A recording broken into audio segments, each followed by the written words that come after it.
Alors, Vettel prévient que le calendrier de la F1 fera des ravages. La Formule 1 est passée près de la catastrophe au Brésil à cause du fret qui a été retardé du coup.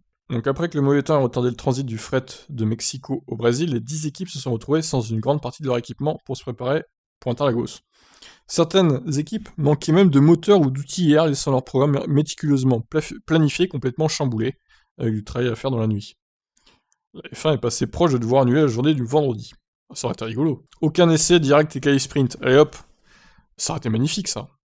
Lorsqu'on lui a demandé si ces problèmes résultaient du fait que la F1 essaie d'entasser trop de courses sur cette période, Vettel a répondu probablement.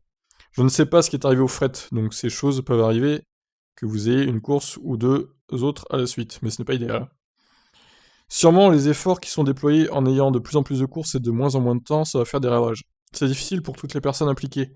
Les pilotes ont de la chance, mais pour les mécaniciens, je sais que les différentes équipes ont des approches différentes en termes de gestion de toute la logistique, de l'installation du garage, de la construction et du démontage des voitures, de l'expédition, etc. Toutes les équipes ne sont pas au même niveau. Certaines sont mieux loties que d'autres, avec plus de mécanos et des rotations, ce qui n'est pas juste. Je pense qu'il devrait y avoir un peu plus d'aide ou d'organisation de la part de la FOM pour rendre obligatoire le fait que tout le monde joue vraiment le même jeu à ce niveau aussi. De toute évidence, certaines équipes ont plus d'infrastructures que d'autres, une approche différente, plus de possibilités financières dans une certaine mesure. En attendant, ce sera une situation difficile pour eux ce week-end, avec beaucoup de travail en peu de temps. C'est déjà assez difficile comme ça ne fera que devenir plus difficile. J'espère qu'on trouvera un moyen d'améliorer ça à l'avenir. Bon, ben voilà, les sages paroles de Vettel. C'est vrai que c'était assez étonnant ce problème. Pourtant, Mexique et Brésil, c'est pas hyper loin, quoi, je veux dire, bon. Alors imaginez qu'il y a la même chose entre le Brésil et le Qatar. Là, ça va être compliqué. S'il y a une tempête encore et que la mer est... D'ailleurs, non, c'est pas par la mer que le fret est... je pense que c'est par avion, du coup.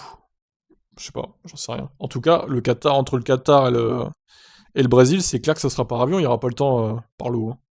Donc clairement, il faut pas qu'il y ait de retard, parce que c'est loin le Qatar par rapport au Brésil.